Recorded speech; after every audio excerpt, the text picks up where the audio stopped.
የእመቤታችን የቅድስት ድንግል ማርያምን የልደቷን ወይም የመወለዷን ቀን በማስመልከት ከፖርቹጋል እስከ ፊሊፒንስ፣ ከህንድ እስከ ማልታ፣ ከብራዚል እስከ ኩባ፣ ከኢትዮጵያ እስከ ግብፅ ከዚያም አልፎ እስከ ሩሲያ ድረስ ባሉ ኦርቶዶክሳውያንም ሆኑ የካቶሊክ እምነት ተከታዮች ለእመቤታችን ለቅድስት ድንግል ማርያም በምንመለከተው መልኩ እጅግ አስደማሚ ስርዓት ባለው ክብረ በዓል የመወለዷን የልደቷን ቀን በማክበርና በማሰብ ላይ ይገኛሉ።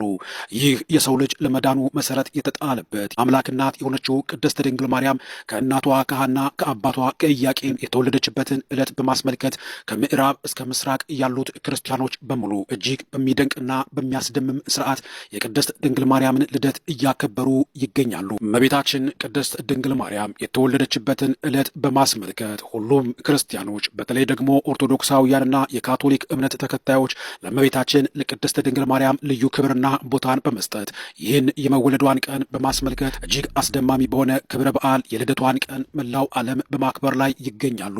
ይህ እመቤታችን ቅድስት ድንግል ማርያም በሊባኖስ ተራራ ከእናቷ ከሐና ከአባቷ ከኢያቄም የተወለደችበትን ዕለት በማስመልከት እጅግ ጥንታውያን የሆኑት አብያተ ክርስቲያናትና ክርስቲያናዊ ትውፊትና ስርዓት ባላቸው ሀገራቶች የእመቤታችን የቅድስት ድንግል ማርያም የልደት ቀን እኛ ኢትዮጵያውያን ግንቦት ልደታ ብለን የምንጠራውን ዕለትን በማስመልከት በሚገርም መንፈሳዊ ስነስርዓት እጅግ ደማቅ በሆነ ክብረ በዓል ይህን ዕለት እያሰቡትና እያከበሩት ይገኛሉ።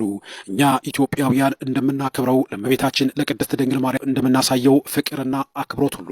ሌላው ዓለምም ለድንግል ማርያም ለኢየሱስ ክርስቶስ እናት እንዲህ ያለውን ፍቅርና አክብሮት ማሳየቱ በአጋጣሚ የሆነ ወይም የተከሰተ ሳይሆን እናታችን ቅድስት ድንግል ማርያም በሉቃስ ወንጌል ምዕራፍ 1 ቁጥር 48 ላይ እነሆ ከዛሬ ጀምሮ ትውልድ ሁሉ ብፅዕት ይሉኛል ብላ በተናገረችው ቃል መሰረት ፍጥረታት በሙሉ የሰው ልጅ እየተባለ እመቤታችን ቅድስት ድንግል ማርያምን እያመሰግናት ትውልድ ሁሉ ብፅዕት እያላት የተናገረችው የትንቢት ቃል ፍጥረትን ሁሉ ወደ እርሷ ወደ ክብሯና ወደ ብፅዕናዋ እየጠራውና እያሰባሰበው ይገኛል። አውሮፓውያን ከክርስትናና ከእምነት እየራቁ ወደ ፍልስፍናና እምነት የለሽ ወደ መሆን እየመጡበት ባለው በዚህ ዘመን እነዚህ በምዕራብ አውሮፓ የሚገኙ የፖርቹጋል ክርስቲያኖች ግን እጅግ አስደማሚ በሆነ ስርዓትና ክብረ በዓል እመቤታችን ቅድስት ድንግል ማርያምን እያከበሯት ስለኛም ጸልይ ስለኛም አማልጂ በማለት እንዲህ አስደማሚ በሆነ ስርዓት እያሰቧት ይገኛሉ።